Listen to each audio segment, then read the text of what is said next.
And now it's time to get unmasked. Please welcome your host, Pamela Elaine Nichols and Cheryl A.S. Haley.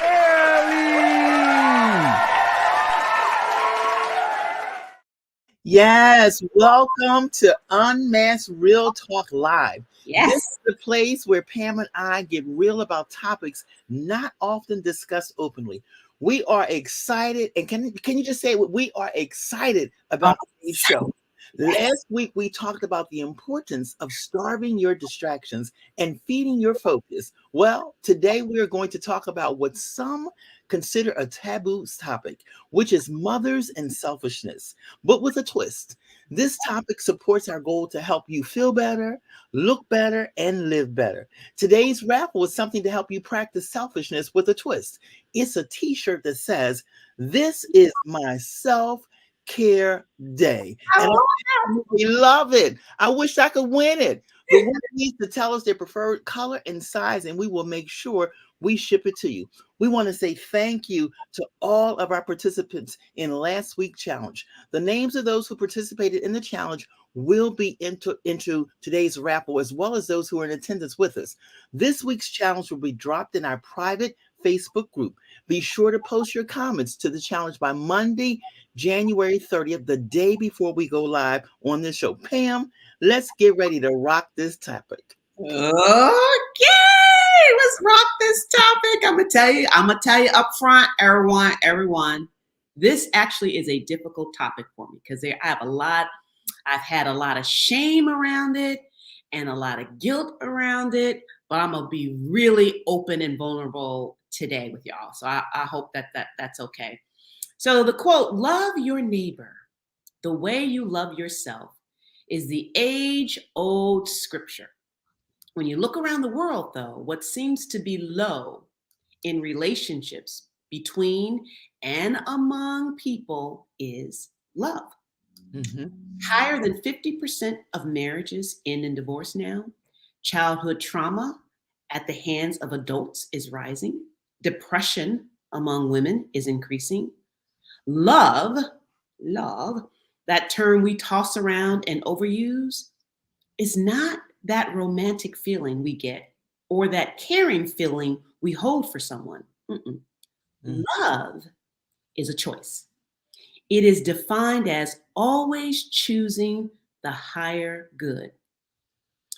You cannot fully love someone else if you don't fully love yourself. You cannot fully love yourself if you don't give to yourself first.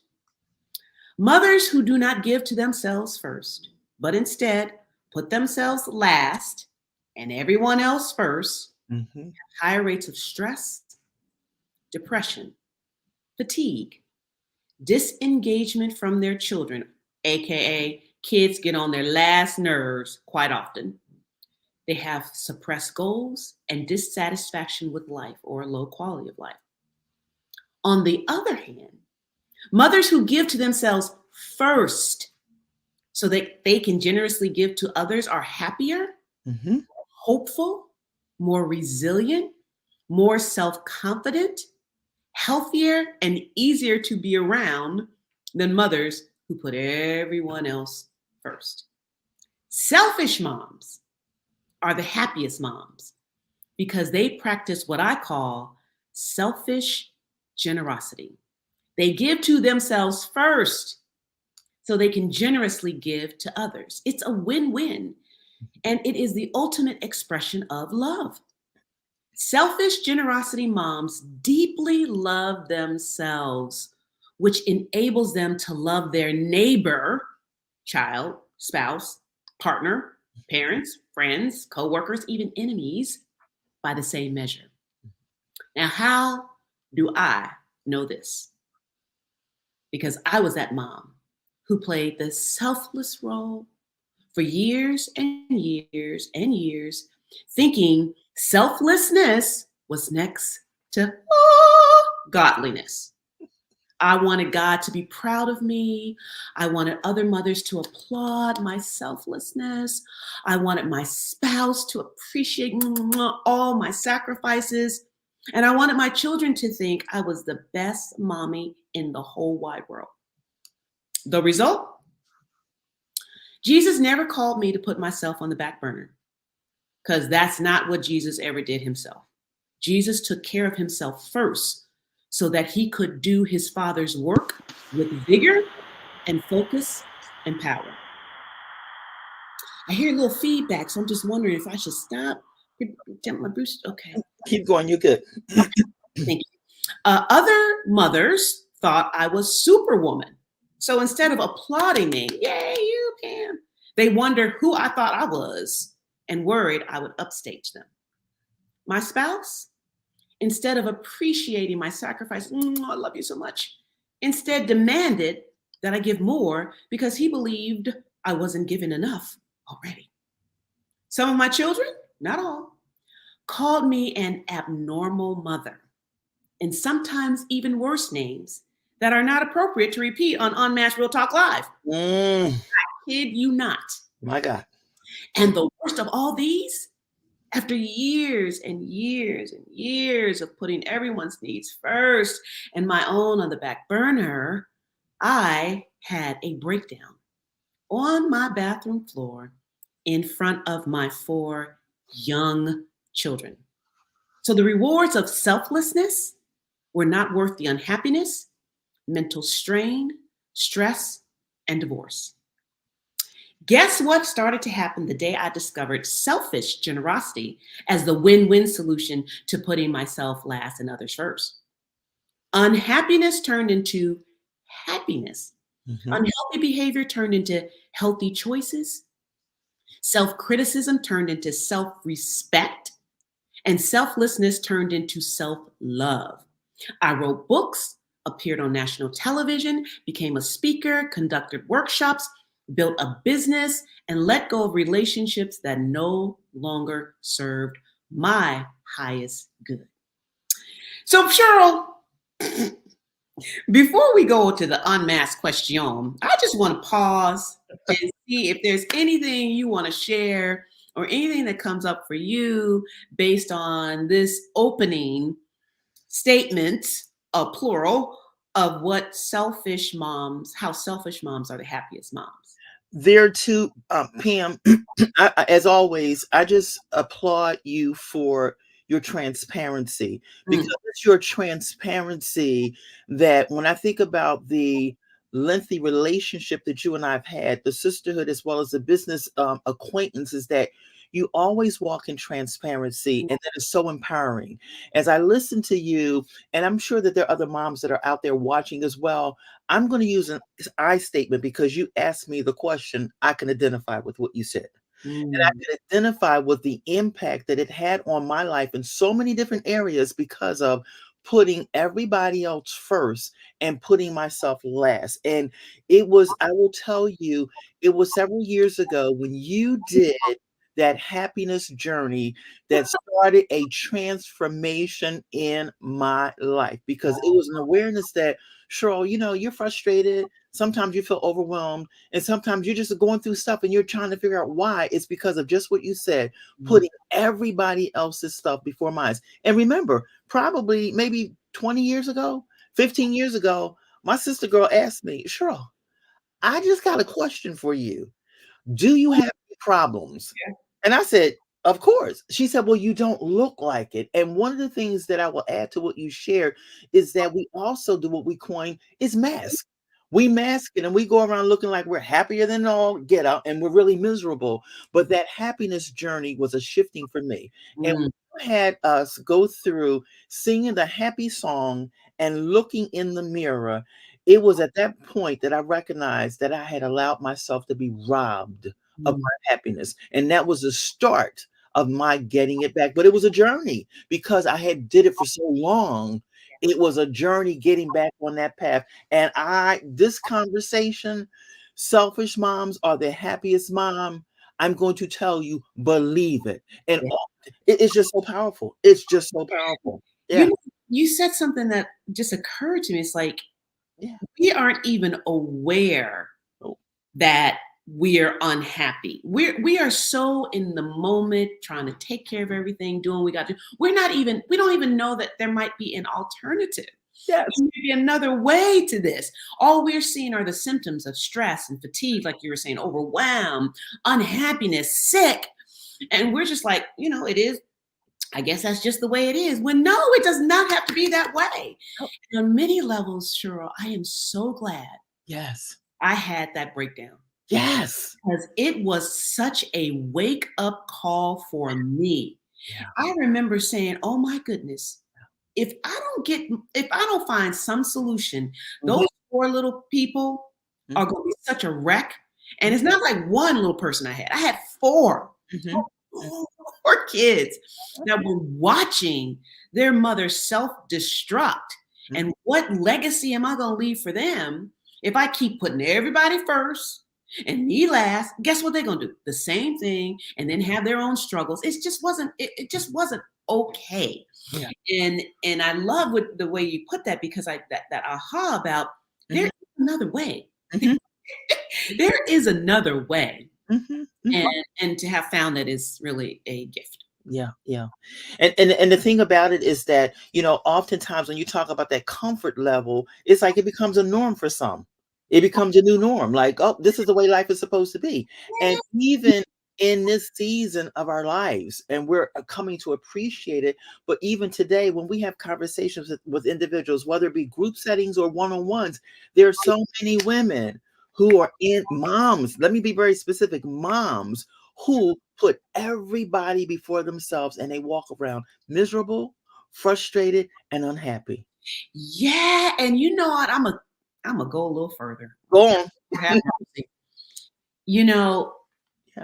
Some of us moms need to just come to terms with this other thing, which is it is not exciting and fun. And we wake up in the morning like, I can't wait to put myself last and everybody else first. I look forward to it every day. That is not what happens for us. Many of us aren't saying, this is not fun. I am not having a good time. That's right. Like you said, we pretend that it's all good. It's okay. This is a thing to do, when we are so unhappy in the practice of denying ourselves and putting everybody else first. And you know what? It's gonna find its way. Yes. You remember our great quote that we have in our Think Again group coaching program. That's right. Emotions will never die. They are buried alive and will come forth later in uglier ways. When we deny the truth of this is a miserable place to be, being last and everybody first, it's going to show up in some other way. I don't care what anybody says. That stuff, you cannot suppress true feelings without them raising their ugly heads somewhere else unexpectedly in your life. Yeah. It is so true. And one of the things is that, Pamela and I, we have some kindred characteristics. And one of them is that we're very intuitive. We're extremely, extremely intuitive.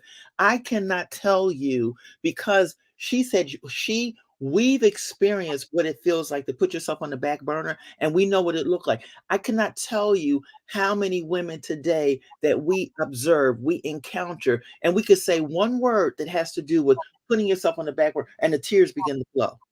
But if you were to look at them, you would never realize it because of the masking. And that's why this topic is one that's often viewed as a taboo. But sometimes you have to come to that awareness that it has to be more to life than just that.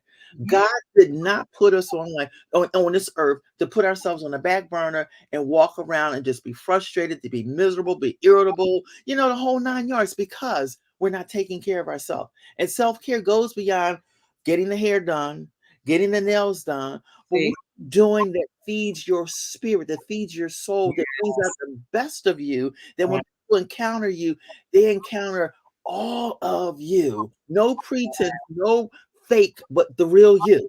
And it's like, I was grateful for that happiness journey, because it challenged me to look in the mirror. And she even made us look in the mirror. When I look in the mirror, and I'll tell you, one of the things, and I don't want to frighten anybody, but I want you to take a note and look at your forehead.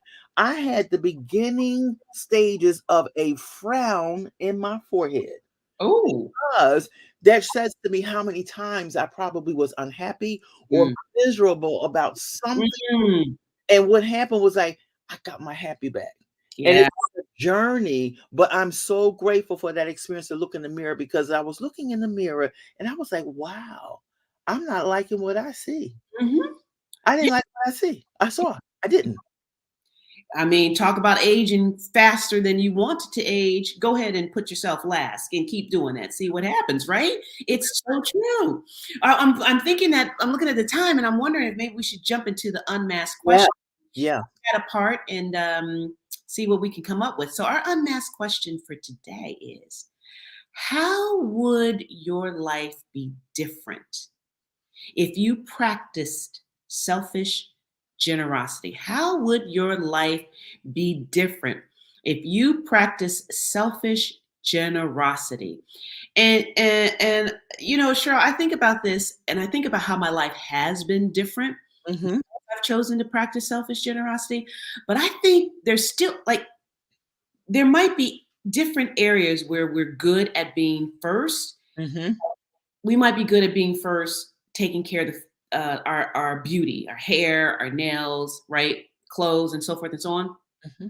But that doesn't mean that we're practicing selfish generosity in other areas. And so I'm curious if there's a particular area in one's life, yours, mine, and anybody who's listening, where you're not Mm-hmm. practicing selfish generosity and what your life would be like if you did do that. And is there anything that comes up for you, Cheryl, before I share? When I think about areas where, and I would have to say this has been a probably over the last 2 years, it's probably been a shift that I had to make, even in when I think about in terms of work relationships. Mm, You know, mhm, oftentimes, and I think the shift for me started when I was led to move away from my last place of full-time employment. It's mm, because even in that situation, there were some challenges, but I kept holding on because I didn't want to disappoint and I didn't want to let down and those kinds of things. But it came a point that I recognized that, well, Cheryl, you matter. And you have to start to look at how are you fulfilling that which God has deposited in your spirit? And mhm, that was the beginning stages of taking a step, actually 4 years ago, mm, to recognize that there were some things that I needed, that I wanted, and I needed to be selfish to myself. mhm, And that was a big step, but it opened the doors for so many other opportunities that were just lying there. But I was kind of like they were always there, but I was giving more to the other place, the other workplace, the mhm. other needs, and all of that. And I was depriving myself. And part of my unhappiness is because I was doing that. And I had to take that step. And when I took that step, like I said, it was the beginning. Yeah, It was the beginning of something that I needed to do for sure. And yeah, that's something that was so important that I wasn't doing. yeah, yeah, yeah. And you know what? Mhm. I hear you. I hear you. And I think the area that I'm still working on Mhm. is um, in terms of relationships, meaning like I don't mean for this to sound so awful, but you know, I've come to the place of if you want to be in a relationship with me, and I don't mean romantic, but I mean like family and so forth. If you want a relationship with me, your family member, then I expect you to put in some effort too. But what I was doing was being the one to initiate the call, being the one to initiate the come on over and visit, being the one to initiate, let's hang out together. Always going after to have a relationship with, I'll talk, it's a particular family member for two family members actually. And okay, so it's my brother, my father. Okay, I'm the one, it's my brother, my father. I'm the one trying to have the relationship, calling, you know, inviting over. And then I one day I realized, they are not reciprocating at Mm, all. mm, Yeah, they'll come, mhm, they'll answer my call, but they're not the ones mhm, initiating mhm. connection in a relationship with me. And I Yeah. was like, okay, this is not working for me anymore Mm, because I'm doing all the heavy lifting for them and I'm not getting anything in return. And I found myself being angry, mhm, stressed out, Mhm. maybe even nasty sometimes when I finally get, well, how come you don't call me? And Mhm. it's like, I've got to practice selfish generosity. I've got to give to myself first. So I'm going to just let them Mhm. initiate, Mhm. and one person has, and the other person has not, and that's okay. That's okay, because the more I take care of how I feel and who I am, Yeah. the easier I feel about Yeah. their non-response, Yeah. their lack of engagement and initiating in a relationship. Yeah. Yeah, Yeah. that's what I want to say Yeah. about that. I want to point out something that you just said, Pam, that is so key for our viewers is that one of the things is that when we talk about Unmasked Real Talk Live, we're bringing real topics, real conversation to the table. And something that Pamela Elaine just shared is so key. She shared the emotions and the thought about how she felt because the actions weren't being reciprocated. And we start to talk about, this topic in particular and other topics. We want to unpack that kind of stuff because it goes on. We're hosting a show. We co-host, but guess what? We're co-hosting in truth. These Mm, are real things that come up. And as she shared that, I know that I and others can identify. Sometimes when things don't go the way we think they should or desire that they should, we sometimes have these thoughts and these emotions that come up. And she said, I got angry. And how many times because we think that we're not supposed to get angry. But see, if we want to be correct, the Bible says be angry, but sin not. yeah. So we're acknowledging the feelings associated with that. When you think about it, you're giving, giving, giving, and nothing's coming back in return. It can make you angry. But Mm, again, when we begin to talk about practicing selfish generosity, there's a twist to that because she said, what are those areas where, it's working, but what about those that are not? So yeah. if we could challenge you, definitely unpack those areas that's not because you want to be the best version of who God called you to be. That's, I just so love your transparency and truth with that one. oh, I'm Been so angry too, girl. I've been angry too. yeah. So let's go into the giving the takeaways then. Let's Okay, hit the first one. You want to take the first one? I'll take the first one. The first takeaway that we want to give you on today is selflessness is next to godliness is a myth. Yeah, man. Let's stop perpetuating this myth because it works against women in particular. You can never be God's best version of yourself if you don't take care of yourself first. Yes, yes, yes. Understand that you got to take care of yourself. You Mm, have to mm. first. That's right. Number Mhm. two is examine every place you put yourself last. Take out a piece of paper and make two columns. In column one, list the areas where you put yourself last. In Mm. column two, next to every item in column one, write down one way you will start putting yourself first. And this third one, I'm Yes. gonna tell you right now, this one, like I could just take that and put it in my back pocket. And I humbly give this one. Some people won't like the selfish you. This is the great fear. Hmm. People who have benefited from your selfishness all these years may not like your new practice of selfish generosity. Right. Best to know now who does not have your highest good at heart so you can plan what you are going to do about it. Understand when you make the decision to put yourself first, people are not going to like it. I'm You're a not witness. You're I not am a gonna like witness. it. You're not gonna like it. Yes, that is true. Okay, so we're just got a message that no one is here for the giveaway. So here's what I'm suggesting. Put our names in there. Yes. Hey, why not? We're here. Kayla, We put your name in there too. May the best woman win. are the best woman. Okay, Kayla, put us in and let's make the spin. I love it. Today's raffle is a t-shirt that says, "This is my self-care day." And we encourage you to feel free to wear this t-shirt every day. Kayla, Cheryl, Pam, whoever wins. The winner needs to tell us her preferred color and size. Okay, Kayla, let's do it. Well, I tell you one thing. We all need one of them t-shirts. That's what I'm saying. That's what I'm saying. We all need one. I'm gonna wear that t-shirt. I hope I win. I'm- I love you, but I hope I win too. There is no reason we both can't wear that t-shirt. You can get one, I can get one. We Okay. all get And you know what? When we get it, let's wear it on one of these unmasked. absolutely, Show absolutely, it off, okay? absolutely. Let everybody know that today's my self-care day. And as I said, I might wear that thing every day. I may put on a jacket on top of it, but I'm gonna wear that thing every read that. Okay. So, okay. Yes. Mm-hmm. Kayla, you didn't put your name in. Oh, yes, you did. Okay. Yeah.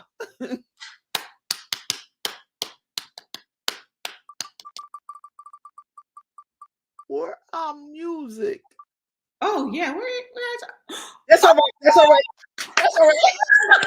I don't need no music. I don't need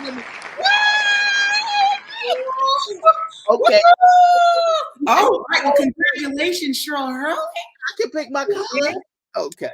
I'm so happy for you. So let's wrap this thing up because it looks like we have less than 2 minutes. So everybody, think again. Empowerment Coaching is a program that Cheryl and I created.